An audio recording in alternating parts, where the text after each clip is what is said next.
Who's doing it? You are. I am. Hello, folks. Good evening, folks. Kent Hovind here, and the crew at Dinosaur Adventureland in Lenox, Alabama. Population, I think we're over 40 now. I don't know where they stopped counting because there's no city limits. It's not even a town. Thank you for joining us. We're the folks who believe the Bible is true and the evolution theory is the dumbest religion in the history of humanity. Nick, have you seen some of the comments on the debate I did with the poor guy? No, I didn't. He wants to do another one. Bad. He wants to do another one. No. Okay. Yeah, oh yeah. Yeah. You do. I've been texting him back and forth. I'd be glad to. Anyway, video editing, if you want to help, call Nick. Got a lot of video editing projects need done. And let's see, 251-302-8256. If you want to come volunteer, call 855-BIG-DINO, extension 1. How long you guys been down here volunteering now, Eric? 4 days. 4 days now, okay. Let's see. Jeff, you've been here six Yes, months. Uh-huh. Still volunteering? We can't get rid of him? It loves it down here. Amen. Bye-bye. And Nick, you've been here, Over a year. wow. And Cindy, almost 2 years, a year, 20 months. And how long you been here? Month and a half. Month and a half, okay. And Matthew and your dad just came in. We'll talk about that in a minute. And Rich, you've been here Too long. I'm kidding. 5 months. Come on down. It's a really fun place. Come down, volunteer. 11 projects going at once. We got it. Kitchen's getting close. Yes, sir. Real close, okay. The road grader, your dad is out there working on it now, Barry. The engine started throwing, we got it for $3,000, okay. And he did all the roads around here. It worked great, but then the engine apparently threw a rod. I almost told the joke I heard about when I better not, had I? Never mind. No. They can call and ask you. You can call and ask me. Call and ask me, Brother Hovind, what's the mechanical joke? But anyway, the road grader, you got another engine for it, a whole engine for $1,500. Wow. How long did it take your dad to get that one out of there? Probably already out. Yes. But how long did to get the bad one out of the? Take like an hour to. 28 minutes. Wow. You timed it. 28 minutes to remove the engine from the road grader. He's been doing mechanic work since way before you were born, hasn't he? Yes. Yeah. He's an incredible mechanic. If you want some mechanic work done, call Daryl. Anyway, let's see. If you want to bring your group down for summer camp, you better hurry. We got one more month for summer, and then you can have a fall camp. And after that, you can have a winter camp and a spring camp and a summer camp again. But let's see. Presidential pardon. Get a hold of KentHovindIsInnocent.com if you want to help get that pardon done. And then go second. The stage 2 is have them pay me the damages. About $30 million. We could spend it around here. No problem. Call the White House. Get Trump. He does a lot of Twitter stuff. Let's see. I talked today to Rob Skiba. Thank you, Rob, for calling. You had a message to call you, and you called me. Thank you so much. And we had quite an animated, short conversation. I asked you, where's the flat Earth map? And you said there isn't one yet because your club's only been in existence for 3 years, and you don't have any money to develop a flat Earth map. Okay, and I told you I would take my toy globe right here and defend this as being within 5% accurate of reality. We just calculated 1 inch on this is about 650 miles, right? Just a rough, quick estimate, okay, based on 15 degrees of latitude being 69 miles per degree. So I'm going to predict, cold turkey here, that the distance from the tip of South America to the tip of Africa is, you ready there, brother? 650 miles times, oh, let's see, about 6.5 inches. So what is the distance from Cape Town, South Africa, to the tip of South America? What do you got? 650 times 6.5, about 4,225 miles. That's my prediction. That will not work on a flat Earth, okay? Because you guys got them all spread out all over the place, right? We went through a bunch of the problems with the flat Earth model, and I'm not. Romans chapter 10, Paul said, you know, I have a desire to help my brothers. They've got a zeal of God, but not according to knowledge. That's what this flat Earth thing is, in my humble, really, seriously, you know how humble it is. Totally unbiased opinion, right? Yeah. My book, my book on the world's 3 most humble people and how I trained the other 2 is almost done. Okay. So the reason you don't have a flat Earth map is not because you've only been open for 3 years and because nobody else in the world knew about this valuable truth until you came along, and there's no money to make a map. That's not the reason. That's not the reason. You can't make one. He said, well, make a flat Earth map of the globe.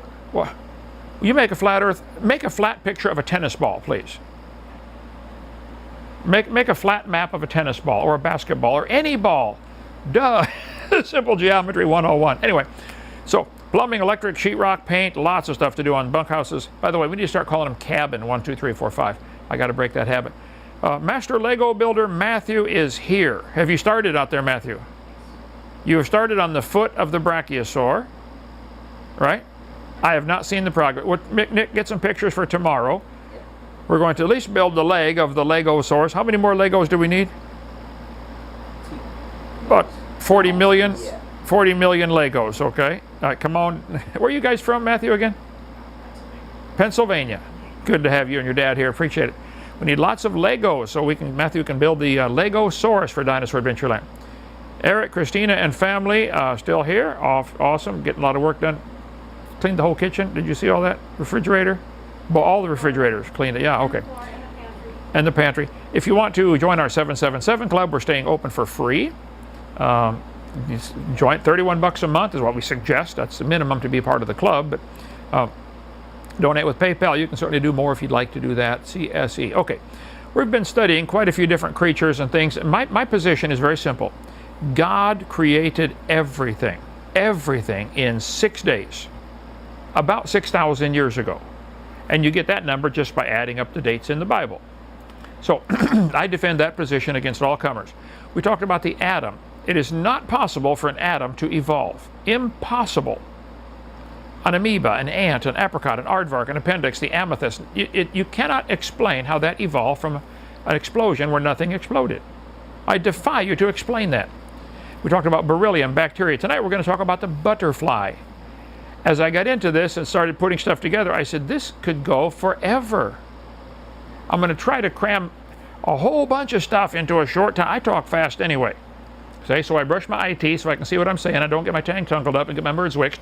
We're going to go fast tonight and talk about the butterfly. Okay, how could the butterfly possibly have evolved slowly by chance? How many trillions of intermediate steps would there have to be for the butterfly to come from an amoeba? Is there any scientific evidence for any of these supposed changes? I'll answer it for you. No, none. No scientific evidence. Is it more logical to believe it was created by a really smart creator? I'll answer that one for you too. Yes, it is much more logical to say a creator had to do this. Okay, the Bible talks about all the fowls that creep going upon all four in Leviticus chapter 11. These are abomination unto you. Don't eat them unless there's a few of them you could eat. They were allowed to eat certain things. The Jews were allowed to eat certain insects if they want. I had a student from Thailand in my class in California when I was teaching there. His mother was Thai. His dad was American GI. Went over there, fell in love with her, got married. One of their favorite things to eat is beetles. They have a giant beetle in Thailand. Have you been over there? They tip it upside down, cook it for a minute over the fire, pluck the legs off, and scoop it out with a spoon. And they do. What is it? Scorpions, tarantulas. Scorpions, tarantula. They eat it all. You've been over there in the military. I'm not saying I won't. I'm just saying I haven't been that hungry yet. Okay, but go about on all four. They'll say, well, hey, the Bible's wrong because insects have 6 legs. We talked about this a couple days ago. No, insects have 4 legs and 2 hands. 4 of them face backwards, 2 of them face forward. The 2 that face forward are their hands. Now they happen to walk on them, but they have 4 legs, just like the Bible says. Of them, ye may eat the locust after his kind, the bald locust after his kind, and I don't know what the difference is, okay? Lost his hair, right? And the beetle after his kind, and the grasshopper after his kind. But all other flying, creeping things, which have 4 feet, shall be an abomination unto you. And you atheists are so desperate to find anything with the Bible wrong, you'll jump on this and say that's an error and therefore reject the whole thing. God's going to laugh at you Judgment Day. They have 4 feet. Anyway, the Bible says in Proverbs 30, the spider taketh hold with her hands. Yeah, spiders have 4 feet and 4 hands. 4 facing back, 4 facing forward. Insects have both feet and hands, no matter what the entomologist will tell you. This is from John's response, okay. The front 2 feet on the Leviticus insects are hands, making the beetle have 4 feet, and that's that. Go, John. Call me. I'd like to catch up with John. Probably got 12 kids by now. But insects have 4 feet and 2 hands. Okay. Now, I start off telling folks I believe the Bible is literally true and scientifically accurate.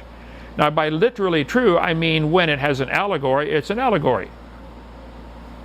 It can be literally true, and God says he gathers you under his wings like a hen gathers her young, or a chicken gathers her young, or whatever it is. Yeah, that's true. So the Bible is full of metaphors and allegories. All languages have that. We won't get off on that. Okay. The Bible says, one of my jobs is to be ready always to give an answer to every man that asketh me of the hope that's in me. And I try to be ready to give an answer. How many calls did I take today? All of them. Yeah, no, not all of them. I got 12 messages waiting for me. I tried to take them all. Knowing this first, there shall come in the last days scoffers walking after their own lusts. There are people today, I believe these are the last days, who are scoffing at the Bible because of their lust. They're going to say, where's the promise of his coming? Since the fathers fell asleep, all things continue as they were from the beginning of the creation. For this they willingly are ignorant of, that by the word of God the heavens were of old, and the earth standing out of the water and in the water. They are willingly ignorant of that creation, whereby the world that then was, being overflowed with water, perished. They are willingly ignorant of the flood. They don't want to hear about the flood. And they're ignorant about the coming judgment of God. We talk about that in other videos. The scoffers are ignorant of the creation, the flood, and the coming judgment, which is what my woe book is about. What on earth is about to happen? Okay, Romans chapter 1. Because that when they knew God, they glorified him not as God. Neither were thankful, but became vain in their imaginations, and their foolish heart was darkened. Professing themselves to be wise, they became fools. I hope I'm going to show some of you from the butterfly tonight that some of you guys who think you are so wise to believe in evolution, and you don't realize you are a complete fool. There's no kind way to say it. A really total complete fool to believe the butterfly happened by chance. The Bible says they changed the glory of the uncorruptible God to an image made like to corruptible man and birds and four-footed beasts and creeping things. Wherefore God also gave them up. I think if you believe in evolution, that's probably because God has given up on you to believe something stupid. They changed the truth of God into a lie and worshiped and served the creature more than the Creator. We'll talk about the butterfly and see how some of them worship the creature more than the Creator. For this cause God gave them up. And you can read Romans chapter 1 for yourself about how it leads into homosexuality in Romans chapter 1. But they're filled with all unrighteousness, fornication, full of envy and deceit, etc., backbiters, haters of God. Here's the problem right here. In spite of the obvious proof there had to be a designer, they hate God and they reject his authority over their life. They're without understanding, covenant breakers, without natural affection, implacable, unmerciful, who knowing the judgment of God, that they which commit such things are worthy of death, not only do the same, but have pleasure in them that do them. In 2 Timothy, Paul said, the time will come when they will not endure sound doctrine. Doctrine means teaching, like to indoctrinate. But after their own lust shall they heap to themselves teachers having itching ears. Oh, teacher, tell me what I want to hear. Tell me we can explain the butterfly without a designer, because I don't want there to be a designer. Tell me evolution is true. Itching ears. They shall turn away their ears from the truth and shall be turned into fables, and evolution at best is a fable. Cindy, the guy texted today, you were there in the room, about the he got mad about me calling evolution a religion. I said, would you prefer that I called it a fairy tale? He said, yes, that'd be better. Okay. But watch thou in all things, endure the afflictions, well, I got that one down, and do the work of an evangelist. Make full proof of thy ministry. I think when God made the butterfly, and there are bunches of them. We got 5 or 6 plastered on the front of the van right now. They didn't get out of the way in time, okay? I think he made something stunning that ought to make us marvel. Here's a Greek butterfly. There are 15,000 species of butterflies. Wings become windows butterfly. This is a butterfly that the wings are clear. You can see through the wings. A clear section of the wing. You think this happened by chance? This came from a dot of nothing exploding 18 or 20 billion years ago, or whatever number you're using these days. Do you think all this material in the universe, that's what they're going to tell the kids.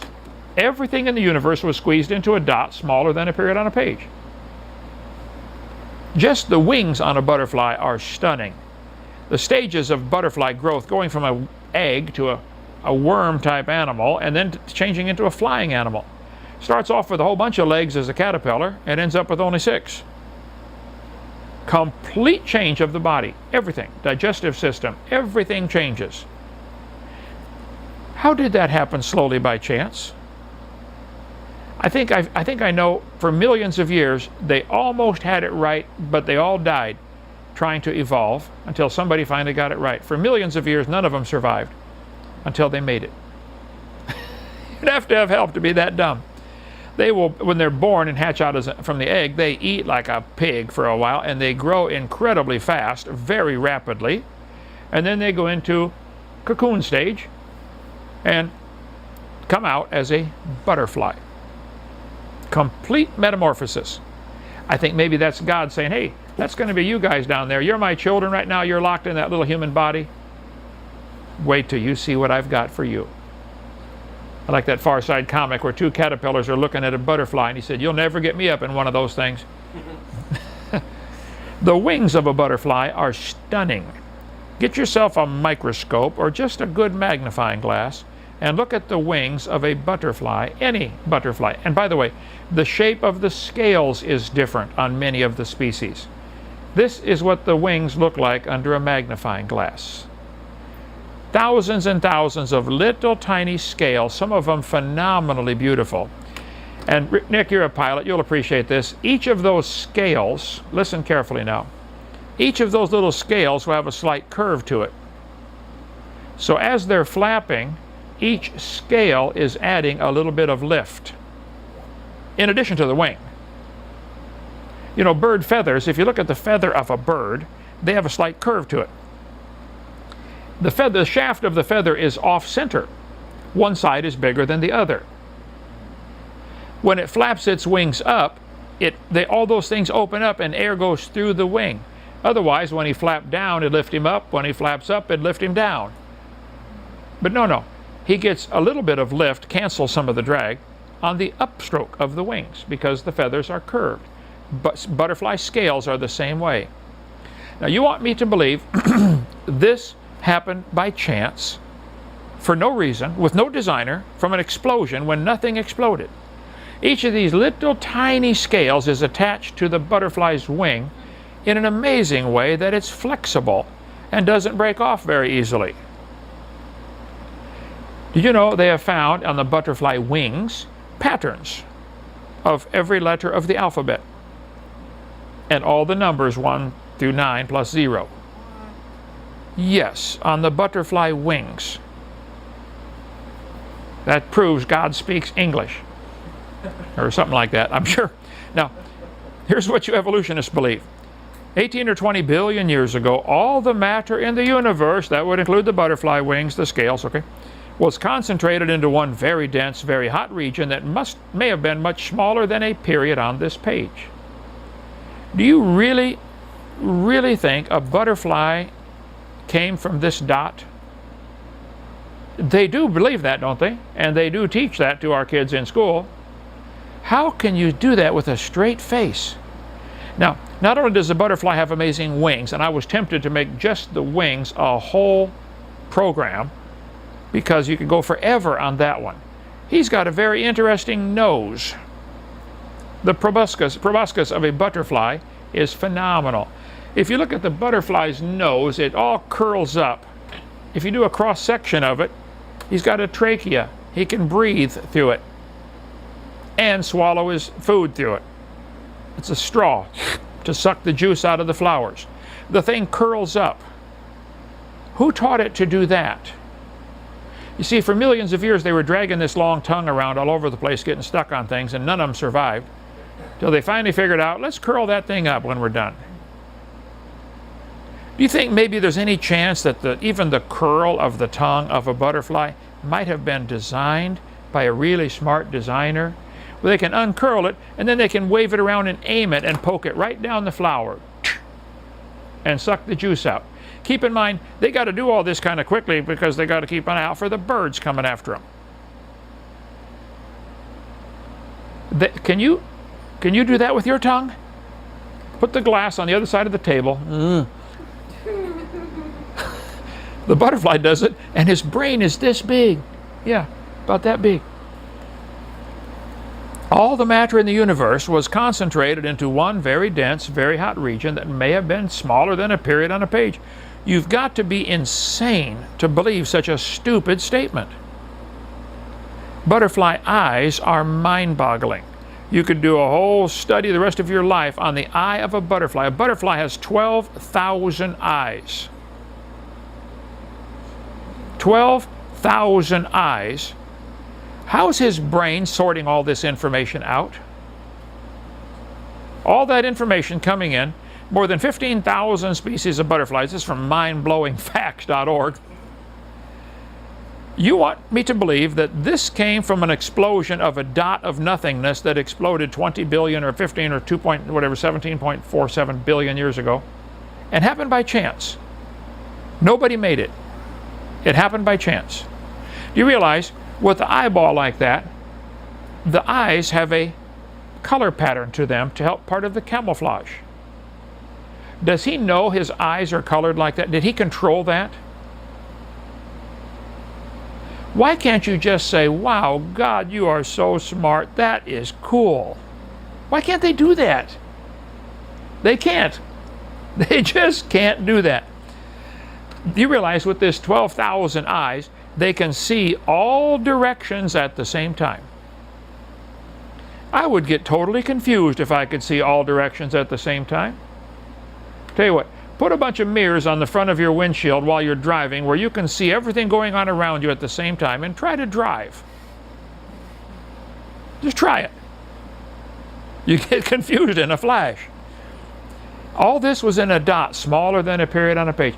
The butterfly is going to change slowly from a caterpillar and come out as a butterfly.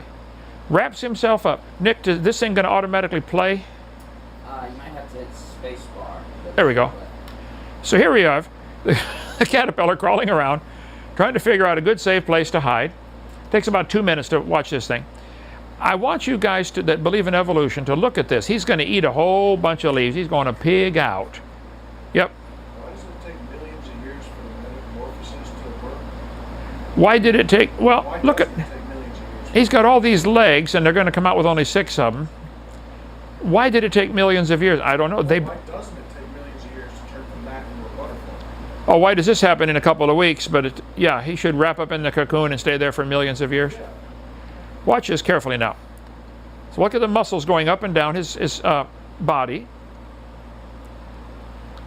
changing all his guts around internally. How does he know to do this, hanging upside down? Who taught him to do this? Who taught him to make that little thing on their feet to hook them onto the branch? Who taught him to do that? Now he's going to build the shell around him, the chrysalis. Where's that shell coming from? This is time-lapse photography. Once he gets this thing built around him to protect him, the cocoon, he's going to hang there for a couple weeks. And this is his dressing room. He's going to change clothes from a worm to a butterfly. How on earth could this evolve? Just this metamorphosis process, and lots of insects do this. Mosquitoes do this. Go from the larva stage and turn on into a winged flying insect. And who gave it the brains to fly? Nick, how much training did you have to learn to fly? Years. Lots of hours of Yeah. hundreds of hours. So it gets there in this, makes this chrysalis around him, hangs there for a few days and relaxes, and inside something's going on. This caterpillar is turning into a butterfly. This one happens to be a monarch butterfly, which has some other amazing features about it, which I'll show you in a second. Okay, you can see the wings developing inside there. He's starting to bust his way out of there. Getting kind of crowded in here, guys. Let's get out of this dressing room. Comes out. Hangs there for a minute while the wings dry out. Then all the wings have little ribs of blood vessels in them. And the blood pumps in there and hardens the wings into a hard shape. And he's ready to fly off. Does he know he used to be a caterpillar? Does he know that? How did this happen? And then they decide, let's all go to Mexico for vacation. They come from Canada to Mexico, from Nova Scotia. They fly to Mexico. Millions and millions and millions of them. Do you know how far it is from Canada to Mexico? They fly. What kind of gas mileage do they get anyway? And they land on these trees down there. Alan Barclay, a friend of mine for years and years, was missionary down there for years as a missionary in Mexico, in the place where they all come. They come down and get on the trees so thick, they're packed so dense you cannot see the tree. Completely cover the forest. Millions of these things come down for the annual monarch convention or whatever they have down there. Who taught them? How many of them started off heading for Mexico and ended up going slightly off and ended up in the Gulf of Mexico and drowned? Nope, they fly to the same trees every time. How could the butterfly have evolved by chance? I defy any of you evolutionists to explain to me how this happened without making up a wild SpongeBob story. Just imagine little changes over millions of years. Why don't you just imagine how stupid you are and God made it? Just imagine. Go look in the mirror and say, I believe I came from a rock. What is wrong with me? What is wrong with you? Why can't you give God the glory? I don't have a problem with it. Go to the ant, thou sluggard, consider her ways and be wise. I think you ought to go to the butterfly and consider her ways and be wise. Because you're a fool if you don't believe that was designed. Behold the fowls of the air. Just go look at what God has made. That's what I like about Dinosaur Adventureland. I want everything here, from the flowers to the trees to the rocks to the critters to everything, to give God the glory. Like the satellite dish thing we did today. Matthew, that's pretty cool, isn't it? You could hear them talking, what, 483 feet away? Just like you're right whispering. Like, they're not behind you. They're 483 feet away. It's stunning. Why can't we give God the glory? I'm stunned that there are grown people, highly educated people, who believe such a dumb theory. Not even a good theory, hypothesis of evolution. All through the Bible it says, consider these things, consider the ravens. I would encourage you to consider the butterfly. It's tempting to spend a long time just on the butterfly, but we're not going to do that. But that's something you could do a study on forever. 15,000 species of butterflies. I defy any of you evolutionists to explain how one of them evolved, all these different steps. How did it get the feet that it has? How does it have all these eyes all connected to the brain? How big is his brain? How big is the brain of a butterfly? To be able to calculate all 12,000 images coming in from all these eyes, sorting it all out, making a picture out of it, and then responding. Oh, here comes the bird. How about the nervous system? How about the circulatory system? How about the respiratory system? How about the reproductive system? Pick any system of the butterfly and please tell me how this happened by chance. I think you're going to be really embarrassed Judgment Day when you stand before God and He says, look, son, I made so many things down there. You should have seen that. It's obvious. It's going to be embarrassing. It doesn't have to be. You could humble yourself right now. Say, Lord, I'm sorry. You created all things. Someday every knee shall bow and every tongue shall confess that Jesus Christ is Lord, to the glory of God the Father, coming soon to a city near you. But I would suggest you do that before that day. I did almost 50 years ago. I said, Lord, I'm a sinner, but I believe you died for me. I believe you rose from the dead. Would you please forgive me? Would you please save me?